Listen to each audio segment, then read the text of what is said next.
And one more thing about the retention card, they have added a so-called section top moments. And when you click on the top moments, you will see the exact fragment of your video that is considered to be the most engaging, the most interesting for the viewers. And sometimes if the video is not very long, it can be the entire video, or it can be a specific moment of 1 or 2 minutes in the middle or at the end of it. And you can also use it to understand which topics are the most interesting for the audience.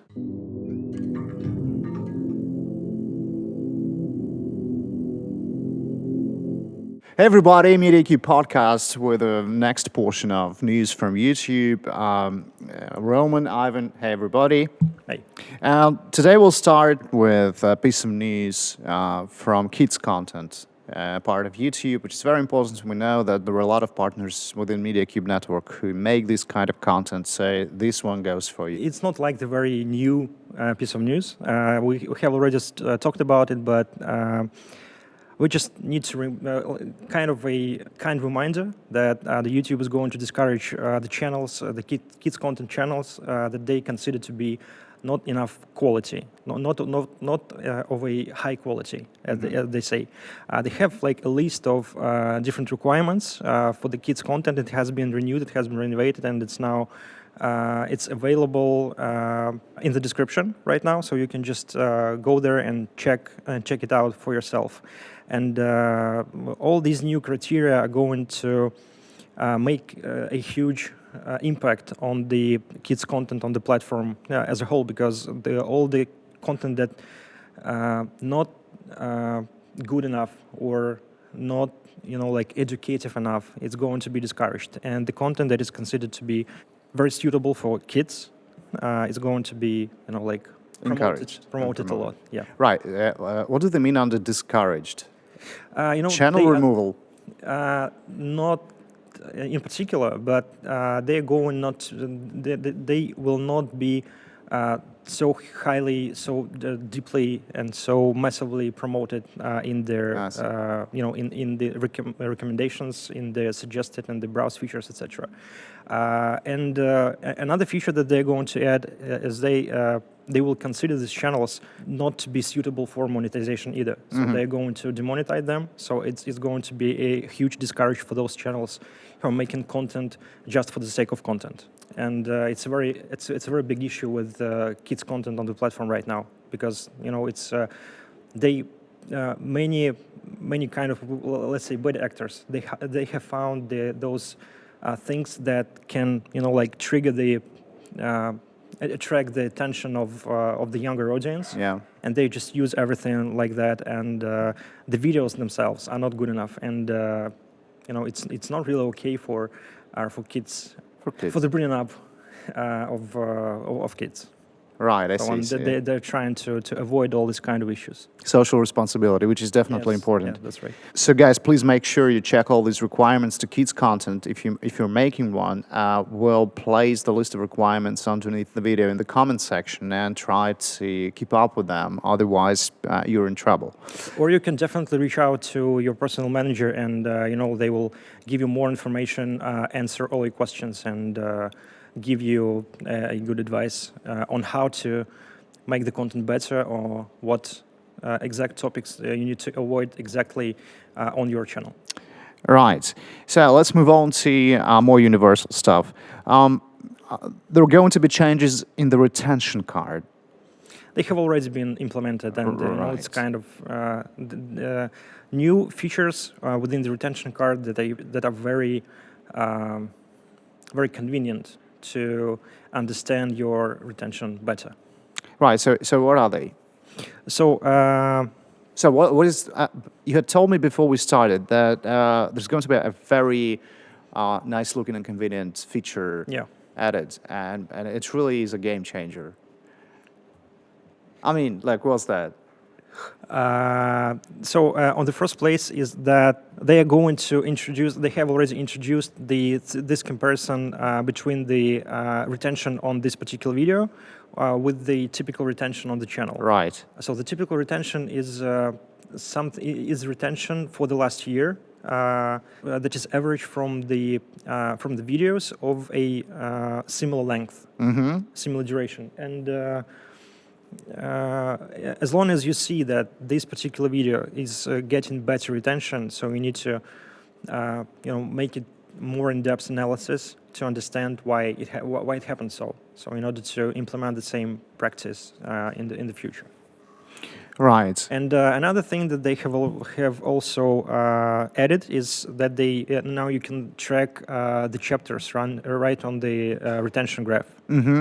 And you can track how the audience is navigating through your video, clicking on the chapters. Right. So you can understand which topics are interesting, which are not, and you can also implement it in the future. Well, perfect. Yeah. The platform is getting more and more convenient, really, and more and more user-friendly, more and more creator-friendly, I would say, and user-friendly also, viewer-friendly. And actually, what I meant was not exactly the changes in the retention card, but what they're doing now, they are experimenting with spikes and dips graph, right? Right above the progress bar. So. What you will be able to see now? It's still in the very experimenting way at this point, and it's not available to everyone, but maybe in some countries for some devices, maybe for particular channels, something like that. But now, when you're scrubbing through the video, as long as you scrub, you can see the spikes and dips graph during the video, so you can understand which exact moment was more interesting or less interesting for the audience. Perfect. It's very okay for the videos that you've already watched, that you want to watch again, and you will definitely understand where you should navigate yourself, because the more people would want the same. And right. So will that be available for creators and viewers? It will be available for viewers. For viewers, the first place. Yes. Right. And this is also crucial for creators. I mean, if you can the creators can find it in the retention card, on the retention right. card. So it's always has been there. Yeah, right. Perfect. Yeah, very exciting. But I mean, the very form itself is very convenient for creators also. The guys who may not want to go to the retention card, or maybe watching videos from their mobile devices, like go through. Like you posted the video, then you go back to it and see the most watched moments, like in a couple of hours after the video has been posted. So to see and analyze what moments, what emotions, what pictures brought people in and made them watch.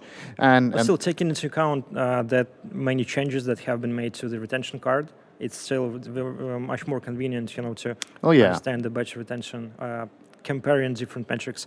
And one more thing about the retention card, they have added a so-called section, top moments. And when you click on the top moments, you will see the exact fragment of your video that is considered to be the most engaging, the most interesting for the viewers. And sometimes, if the video is not very long, it can be the entire video, or it can be a specific moment of 1 or 2 minutes in the middle or at the end of it. And you can also use it to understand which topics are the most interesting for the audience, and use it in the future. Yeah, perfect. Sounds just perfect.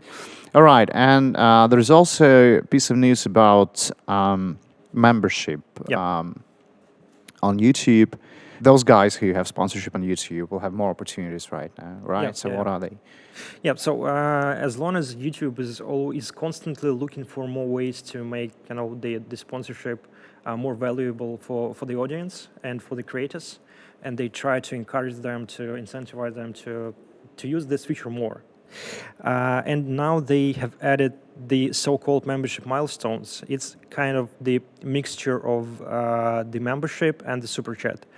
If you are a member of the channel, if your member level costs more than $4.99 per month, it means that you're going to have the ability to post one super chat during the live stream or during the premiere once in a month Okay. for free.